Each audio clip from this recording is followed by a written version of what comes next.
Thank you everyone for tuning into this talk.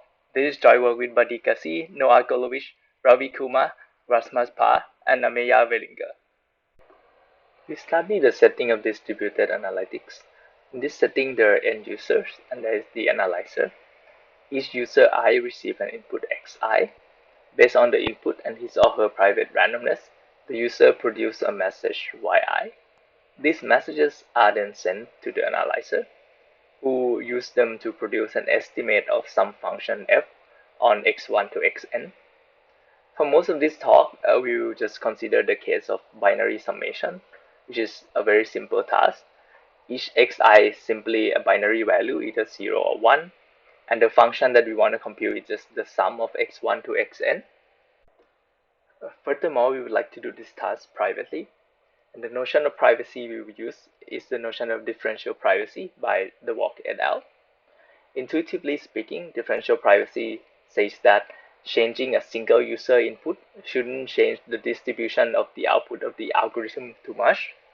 More specifically, there are two parameters here, epsilon and delta, and we say that an algorithm is epsilon delta differentially private, or epsilon delta dp for short, if the following condition holds.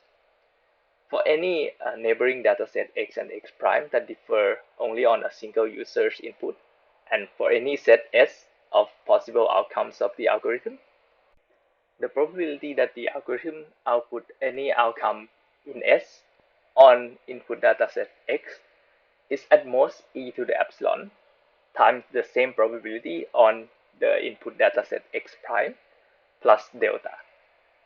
For those of you who might not be familiar with differential privacy, the value of epsilon should be thought of as a small constant, for instance 0.1, 0.5, or 1, and the value of delta should be thought of as negligible in n, for example 1 over n to the 10 or 1 over n to the log n. So far we have been pretty vague about what we mean by an algorithm, and indeed choosing different scope of the algorithm will lead to different notions of differential privacy. On the one hand, we can think of the entire process as a single algorithm. In this case, we only need the output of the analyzer to be differentially private. And this is the so-called central model of differential privacy. The central model has been studied since the original work of De Walk et al. And one of its main advantages is that it incurs very small error. For example, for the task of binary summation, the error is only 1 over epsilon. And note here that this algorithm satisfies epsilon delta dp with delta equals to 0. We refer to such algorithm as pure differentially private algorithms, and we will write epsilon dp as a shorthand for epsilon 0 dp. Why the central model is nice in the sense that it incurs small error, its trust assumption is actually pretty strong.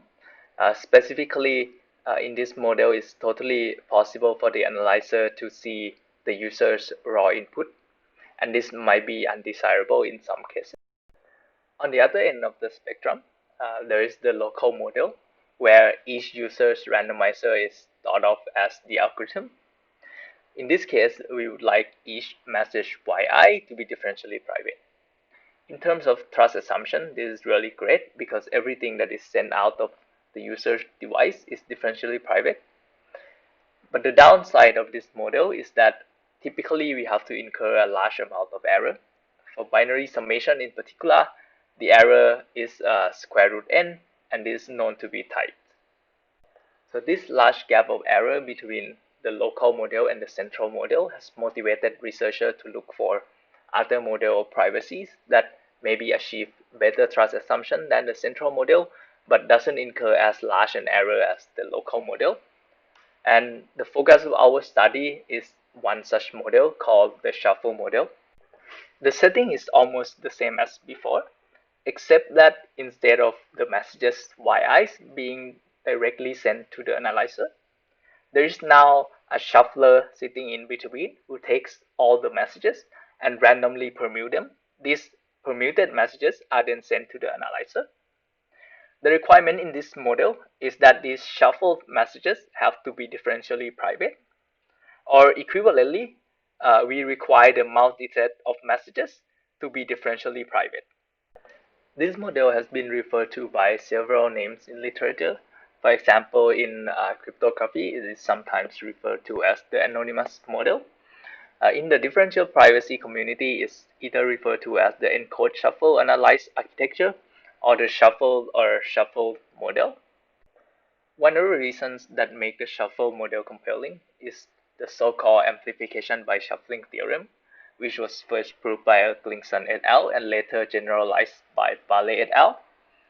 Roughly speaking, the theorem says that if we take any differentially private algorithm in the local model and run it in the shuffle model, then we immediately get a reduction in the value of epsilon, although we have to pay a little bit in the value of delta. In many problems, this means that if we take a local DP algorithm and run it in the shuffle model, we immediately get a better utility privacy trade-off as long as we are okay with tolerating a small value of delta greater than 0. Let us now turn our attention back to the binary summation problem. As stated earlier, in central differential privacy, we can achieve an error of 1 over epsilon, and each user only need to send 1 bit, namely each user can just send his or her input. In the local model, the randomized response algorithm can achieve an error of roughly square root n, and each user also only need to send 1 bit. By directly applying the amplification by shuffling theorem to the randomized response, we can get an epsilon delta differentially private protocol in the shuffle model that has an error of square root of log of 1 over delta divided by epsilon, and the number of bits sent per user is still 1. And notice here that the error in the shuffle model can be much smaller than the error in the local model for reasonable value of delta, such as delta equals to 1 over n to the 100. Later work give further improvement to the error. Specifically, by now it's known that for epsilon delta dp in the shuffle model, the same error as in the epsilon dp central model can be achieved. Now these results are really great, except that they all only work when we allow delta to be greater than 0. So this leaves us with a fundamental question. What if we want PLDP? What if we want delta equals to 0? Can we still get any advantage in the shuffle model compared to the local model? In this work, we resolve this question positively.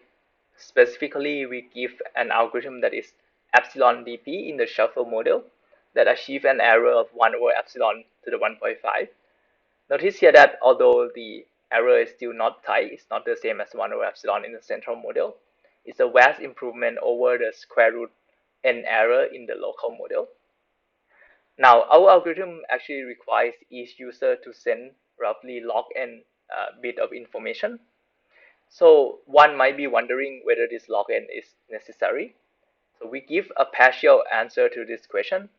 We show that if one want an epsilon dp protocol in the shuffle model with error even slightly better than in the local model, for example with error n to the 0.499, then the number of bits each user need to send is at least a square root log n. Notice that our lower bound also gives a separation between PLDP and approximate DP in the shuffle model, because as we said earlier, for approximate DP in the shuffle model, if we allow reasonable value of delta, even just 1 bit sent per user is suffice to achieve a significantly smaller error than in the local model. For most of this talk, we will focus on our algorithmic result. Later on, we will touch upon the lower bound result a little bit. Alright, to motivate our algorithm, let us try to understand why previous approaches don't work. Specifically, let us consider the randomized response protocol. So this is a protocol where with probability 1 minus p, we output the input, and with probability p, we flip the input bit and output that. And recall that to get an epsilon dp in the local model, we have to set p to be 1 over 1 plus e to the epsilon. So what happens if we run the randomized response in the shuffle model instead of in the local model? To understand the privacy guarantee in the shuffle model, let's consider two input data sets. one being the all 0 input, the other one being the 1 0 0 0 0 0 input. Now let's consider the probability that all the messages are 0. Notice here that in this case it doesn't matter whether we shuffle. If all the messages are 0, then after shuffling they are still all 0. For the first data set, the probability that all messages is 0 is exactly the probability that none of the user flips his or her bit, and this is exactly 1 minus p to the n. In the second data set, this is the same as the probability that the first user flips his or her bit and the remaining users do not flip their bits, and this is exactly equals to p times 1 minus p to the n. So if we look at the ratio between these two probability, then all the terms cancel out except the first terms, and this ratio is exactly equals to 1 minus p over p, and by our setting of p, this exactly equals to e to the epsilon. So what this means is that for PODP, running randomized response in the shuffle model doesn't give any decrease in epsilon at all compared to the local model. It turns out that this argument works not only for randomized response, but in fact it works for any single message protocol. In particular, Bowser and Shu show that any single message protocol that is epsilon dp in the shuffle model is also epsilon dp in the local model. So what this means is that for PODP, single message protocol doesn't get any privacy utility improvement if we look at shuffle model compared to the local model. A keyword to highlight here is single message. This low bound holds only against single message protocols. As we said earlier, we will be designing an epsilon DP protocol in the shuffle model that does much better than any epsilon local DP protocol. To do so, we have to overcome this lower bound, and thus we have to consider multi-message protocol. So pictorially, the setting is looks more like this. So each user can now send multiple messages. Here we use D to denote the number of messages. And the shuffler takes all the D times N messages and permute them.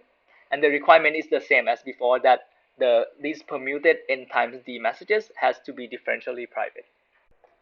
So with this in mind, let us now describe our protocol. So our protocol has three parameters. First is P, so this is the noise parameter, similar to the randomized response. It's a number between 0 and 1. The second parameter is S, which can be any positive real number. And the last parameter is D, the number of messages, which for simplicity we assume it to be an odd integer. Our protocol take in an input X, which is either 0 or 1, and it will produce messages that are also either 0 or 1. And the number of ones that it will send will be T, and for the remaining messages it will be 0. And this T will be a random variable that is generated as follows. With probability 1 minus P, we set T to be equals to D minus 1 over 2 plus X. And with the remaining probability P, T is randomly drawn from the discrete Laplace distribution, which is shifted so that the mean is equal to 0.5 times D. And this discrete Laplace distribution has parameter S. Furthermore, we also truncate this distribution so that the support is between 0 and D, because we cannot send negative number of messages. So this might be a little bit mouthful. So let us take a quick look at an illustration of the probability distribution of this T. So in this case, we look at an example where P is equals to 0.9, S equals to 1, D equals to 9. Since D is equals to 9, T can be from 0 to 9. And here, the blue pot is the probability mass function in the case of X equals to 0. And the red one is for the case of X equals to 1. So as you can see here, the two probability mass functions are the same everywhere except at 4 and 5, which correspond to D minus 1 over 2 plus X, where X is equal to 0 and X is equal to 1, respectively. So our main technical contribution is improving the privacy guarantee of this protocol. Specifically, our theorem is that if we set P equals to the order of 1 over epsilon times N, S equals to the order of 1 over epsilon, and d equals to the order of log n, then this protocol is epsilon dp in the shuffled model. We will not have time to go to the proof of this theorem in detail, but it boils down to showing that two convolutions have pointwise ratio that is bounded. Once we have this theorem ready, it's easy to see that our protocol satisfies the accuracy and communication that we claim. Specifically, the analyzer here is very simple. It just takes all the messages and sum them up, or equivalently count the number of 1, and then subtract the right bias from it, and in this case it's 0.5 times d minus 1 times n. And in particular, note here that when p is equals to 0, then the analyzer will always get the correct answer. In our case, p is quite small. It's only the order of 1 over epsilon times n, and it's not hard to compute the error in this case, and the error is roughly 1 over epsilon to the 1.5 as claimed. In terms of communication, each user is sending d messages, and each message is 1 bit. So the communication complexity for each user is d, which is the order of log n as desired. That's all we have time to talk about in terms of our binary summation protocol. Let us now see a couple of extensions of our protocol to other problems. In the first setting, we have the histogram problem, and we use a generic reduction originated by Xu et al. Recall that in the histogram problem, each user has an input, which is a number from 1 to b. And our goal is, for each bucket I, we want to count the number of users whose input is equals to I. We can use our protocol to solve this problem as follows. Suppose that we receive an input x. We first write the one-hot encoding of x. So this is just a binary vector where everywhere is 0 except in the x coordinate, which is set to 1. For example, if x equals to 2, b is equals to 3, then the one-hot encoding is just equal to 0, 1, 0. We then pass each bit through our binary summation randomizer. So the randomizers will produce multiple messages. At this point, we cannot send the messages to the analyzer directly because there is still some ambiguity as to whether which message corresponds to which bucket. But this is easy to solve because we can just attach the index of the bucket in front of the 0, 1 message that we get. Now, one thing to note here is that we will set the our binary summation randomizer, so that is epsilon over 2 differentially private in the shuffle model. The point here is that when an input to one user change, then it only affects two buckets, the old input and the new input. So the entire protocol is also epsilon dp in the shuffle model. So putting these together, we get an epsilon dp protocol for histogram in the shuffle model, where the average error per bucket is the same as in our binary summation protocol, which is 1 over epsilon to 1.5. And in terms of the communication, each user is now sending b times log n messages, and each message is of log b plus 1 bits. So in total, the communication complexity per user is order of b times log n times log b bits. Our second extension is for the real summation problem. So in this problem, each user has a real number between 0 and 1. And the goal is once again to estimate the sum of the user's input. Turns out that this problem we can solve it in a very similar manner to the histogram problem. Specifically, if the user receives an input x, then we just first write as a log n bit base 2 representation after the decimal point. For example, if x is 0.375, we may write it as 011. And once again, we pass it through our binary summation randomizer to get the 0, 1 messages, and then attach the index of the bit in front of these messages. Now, notice here, however, that when we change a single user input x, it can affect all the buckets at once, which means that we have to make our binary summation randomizer epsilon over log n differentially private in the shuffle model.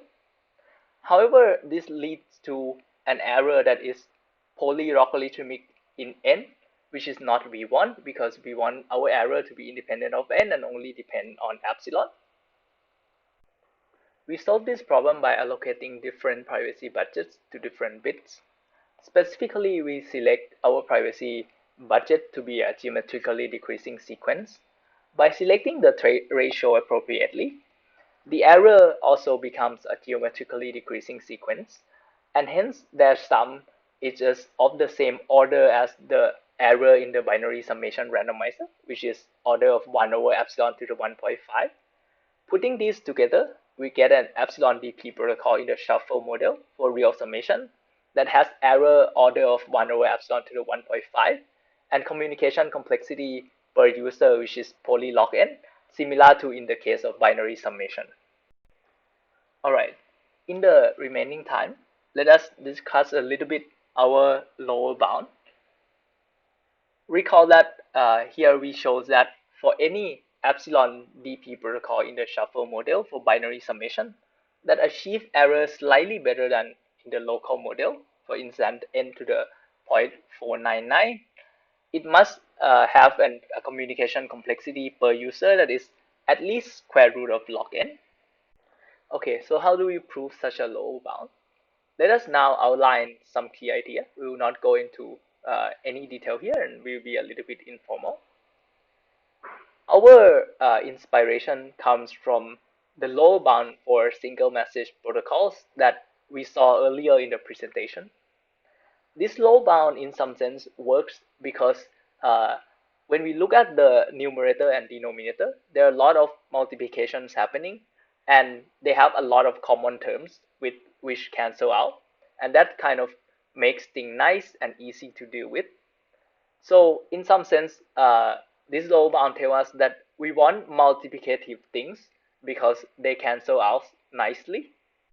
Another useful observation is that when we shuffle messages, it's the same as if we take a look at the histogram of the messages sent by each user and sum them up. And this holds even in the multi-message setting. So these two observations combined kind of tells us that we want to consider some quantity which is multiplicative when we sum things up. And it turns out that there is a very natural choice for this, which is the moment generating function. Specifically, if we take two independent random variables x and y, then the moment generating function of x plus y is just equals to the moment generating function of x times the moment generating function of y. And it turns out that using similar argument to the argument of the single message lower bound that we saw before, we can show that in any epsilon dp protocol in the shuffle model, even for multi-message setting, if we take a look at the histogram of messages that is output on the input 0 versus the histogram of messages that is output on the input 1, then the two moment generating functions must have bounded ratio. Specifically, their ratio must lie between e to the minus epsilon and e to the epsilon. Perhaps the most technical part of our lower bound is in showing that this bounded ratio condition on the moment generating functions implies that the total variation distance between the two distributions are small, where the bound depends on the communication per user. Once we have the bound on the total variation distance, it turns out that a known result from literature due to Shan et al. Implies that the protocol must incur a large error. And this concludes the proof overview of our lower bound. In conclusion, we give the first PO-DP protocol in the shuffle model for binary summation that achieves a significant utility gain compared to the local DP protocol. Furthermore, using this protocol, we construct algorithms for real summation and histogram.